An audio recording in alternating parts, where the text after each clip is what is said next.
বন্ধুরা, নিজের কষ্টের পয়সায় একটা ফোনকে ক্রয় করার পর যখন আপনারা দেখেন এই ফোনটা কিনে আমরা মস্ত বড় ভুল করেছি, তখন কিন্তু অ্যাকচুয়ালি আর কিছু করার থাকে না, কেননা আপনারা পয়সা অলরেডি দিয়ে দিয়েছেন।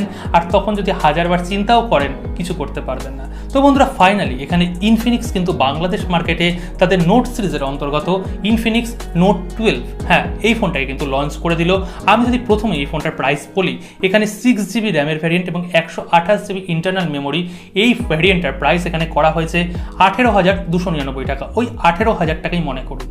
এই প্রাইস রেঞ্জের মধ্যে এই ফোনটাকেই ক্রয় করা উচিত। এই ফোনের মধ্যে এমন কি আছে যেটা অন্য ফোনের মধ্যে আমরা পাবো না, বা অন্য ফোনে এমন কি আছে যেটা এই ফোনের মধ্যে নেই, সমস্ত কিছু এই ভিডিওতে শেয়ার করব। অবশ্যই আপনাদের একটা সৎ মতামত দেবো, কেননা আমরা কোম্পানির হয়ে কথা বলি না, আমরা মানুষের হয়ে কথা বলি। তো বন্ধুরা, ভিডিওটাকে অবশ্যই শেষ পর্যন্ত দেখার অনুরোধ রাখলাম। আর যারা এখনও সাবস্ক্রাইব করেননি, একটু ভালোবাসুন, সাবস্ক্রাইব করুন, নোটিফিকেশন বেল প্রেস করে অল করে দিন, আর ভিডিওটাকে একটা লাইক দিয়ে শুরু করুন। তো বন্ধুরা, ইনফিনিক্স নোট 11 সাকসেসর কিন্তু নোট 12।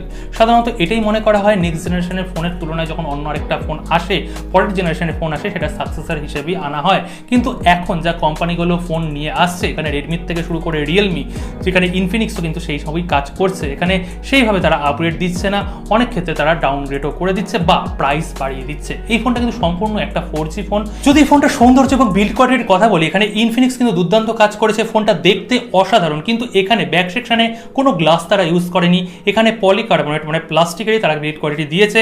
ফ্রস্টেড এজিস টাইপের তারা প্লাস্টিক দিয়েছে, মানে কোনো এখানে ফিঙ্গারপ্রিন্ট পড়বে না। কিন্তু ক্যামেরার আপার পোর্শনে গ্লোসি টাইপের প্লাস্টিক ইউজ করা হয়েছে, সেখানে কিন্তু নিশ্চয়ই ফিঙ্গারপ্রিন্ট পড়বে। কিন্তু ফোনটা দেখতে অসাধারণ লাগবে, দেখে মনে হবে একটা গ্লাস বিল্ড ফোন আপনারা ইউজ করছেন।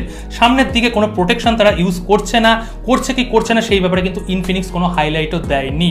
সুতরাং আমরা ধরে নিতে পারি এখানে হয়তো সামনে তারা কোনো প্রোটেকশন ইউজ করছে না। এখানে যদি ডিসপ্লে সেকশনের কথা বলি, 6.7 ইঞ্চের FHD plus super AMOLED panel পাচ্ছি, কোনো রিফ্রেশ রেট পাচ্ছি না, মানে নর্মাল এখানে 60 হার্জের রিফ্রেশ রেট পাচ্ছি। ব্রাইটনেস লেভেলের যদি কথা বলি, এখানে 650 নিটসের ব্রাইটনেস লেভেল পাচ্ছি, মানে ডে টু ডে আপনারা ঠিকঠাকভাবে ইউজ করতে পারবেন। হাইলি এখানে যদি বেশি সানলাইট থাকে তখন গিয়ে হয়তো একটু অসুবিধা হতে পারে। HDR10 প্লাসেরও এখানে সার্টিফিকেশন রয়েছে, কিন্তু এখানে নেটফ্লিক্স থেকে শুরু করে OTT যে প্ল্যাটফর্মগুলো রয়েছে, সেখানে আপনারা ফুল এইচডিতে আপনারা সেই কন্টেন্টগুলো প্লে করতে পারবেন না।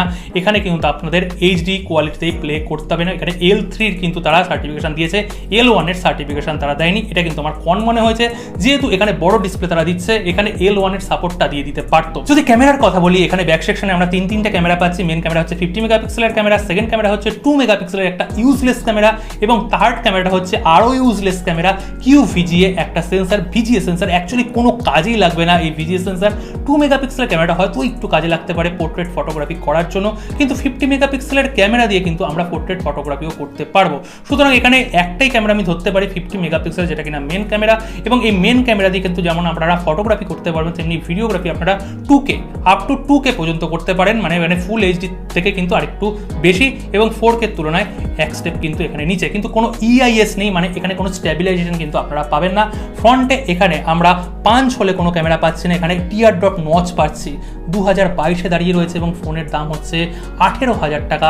এই 18,000 টাকা প্রাইসের মধ্যে কিন্তু এটা একদমই আশা করা যায় না। এখানে অন্তত তারা পাঞ্চ হোল দিতে পারতো, কেননা এর থেকে কম প্রাইস, অনেক কম প্রাইসের মধ্যে কিন্তু তারা পাঞ্চ হোলের ক্যামেরা প্রোভাইড করছে।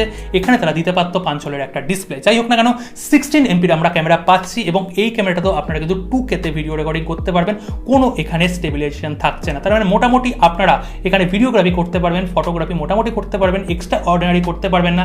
এখানে কিন্তু ডেফিনেটলি একটা আলট্রা ওয়াইড, অন্তত 8 মেগাপিক্সেলের আলট্রা ওয়াইড ক্যামেরা দিতে পারতো। ইনফিনিক্স ভালো কাজ করছে, 2021 থেকে তারা ভালো কাজ করছে। আশা করেছিলাম এখানে আলট্রা ওয়াইড অন্তত দিয়ে দেবে, কিন্তু তারা দেয়নি। আর কি বলবো, কিছু বলার নেই। যদি এখানে প্রসেসর সেকশন, পারফরমেন্স সেকশনের কথা বলি, তারা G88 এ প্রসেসরটা দিচ্ছে মিডিয়াটেকের, যেটা কিনা G85 এর একটা আপগ্রেড ভার্সন। G88 এই প্রাইসের মধ্যে ঠিক আছে, কিন্তু আমি এক্সট্রা অর্ডিনারি বলবো না। এর থেকে ভালো প্রসেসর আশা করতে পারতাম, কারণ তারা নেক্সট জেনারেশনের ফোন নিয়ে এসছে। তারা নোট 11-এ কিন্তু G88 দিয়ে লঞ্চ করেছিল 4G processor, same to same একই প্রসেসর কিন্তু তারা প্রোভাইড করছে। এখানে কোনো 5G প্রসেসরও নেই, এখানে প্রসেসর সেইভাবে আপডেটও হয়নি। 2022 কিন্তু এইরকমই চলবে। প্রত্যেকটা কোম্পানি যেই রকম টাইপের প্রসেসর দিচ্ছে, কি বলবো, কিছু আর বলার নেই। আপনারা সব কিছু কিন্তু আপনারা নিজেরাই জানেন। 12nm বেস্ট একটা প্রসেসর, এবং এই প্রসেসর আপনারা ডে টু ডে ঠিকঠাক করে ইউজ করতে পারবেন। ছোটোখাটো হয়তো ল্যাগ আসতেও পারে এদের UI এর জন্য, জন্য ইউআই এর কথা আমি পরে বলছি। এবং এই ফোনের মধ্যে কিন্তু আপনারা মোটামুটি গেম প্লেও করতে পারবেন, পাবজি খেলতে পারবেন, হাই সেটিংয়ে খেলতে পারবেন, আলট্রাতে খেলতে পারবেন, কিন্তু সেইভাবে একটা গেমিং প্রসেসর নিশ্চয়ই নয়, যেটা কিনা G95 এর প্রসেসর। G95 কিন্তু ইচ্ছা করলে এই মুহূর্তে তারা এই প্রাইস রেঞ্জের মধ্যে দিয়ে দিতে পারতো, ইচ্ছা করলেই পারতো, কিন্তু দেয়নি। কি বলবো, কিছু বলার নেই। যদি সফটওয়্যার সেকশনের কথা বলি, এখানে অ্যান্ড্রয়েড 12 নয়, অ্যান্ড্রয়েড 11 এর সাথে XOS এর 12 এর ভার্সন তারা ইনবক্স দিচ্ছে। পরবর্তী সময় হয়তো এখানে অ্যান্ড্রয়েড 12 এর আপডেটটা তারা প্রোভাইড করে দেবে, কিন্তু এই মুহূর্তেও ইনফিনিক্সকে অনেকটাই খাটতে হবে তাদের সফটওয়্যারের জন্য। রিয়েলমি ইউআই বা মিউআই কিন্তু ইনফিনিক্সের যেটা XOS আছে এর থেকে ফার বেটার।